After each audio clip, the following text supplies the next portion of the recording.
UK's £200 million aid pledge to famine-threatened Somalia and South Sudan. South Sudan and Somalia are going to receive £100 million each in UK aid, the government has announced. The Department for International Development, DFID, says both countries are facing a real threat of famine, with millions of people going hungry. It is hoped the funding for food, water and emergency healthcare will help to save more than 1 million lives. International Development Secretary Priti Patel has warned there is also a credible risk of famines in Yemen and northeast Nigeria, with conflict and drought in some parts of Africa creating a series of unprecedented humanitarian crises.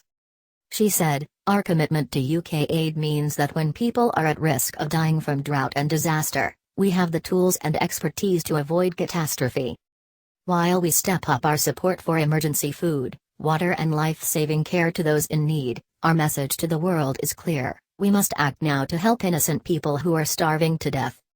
According to DFID, more than 6 million people in Somalia have no reliable access to food, and 360,000 children are acutely malnourished.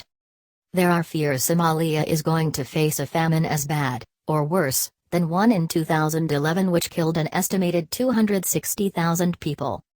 DFID said the UK's aid package for Somalia will provide emergency food and safe drinking water for up to 1 million people, as well as nutritional support for more than 600,000 starving children, pregnant women and breastfeeding mothers.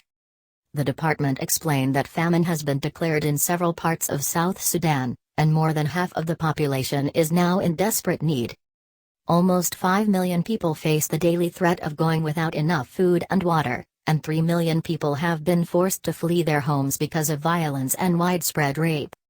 Mike Noyes, who works for the poverty charity Action Aid, described the UK's contribution to South Sudan and Somalia as vital. He added, "The need is huge and countless lives are at stake.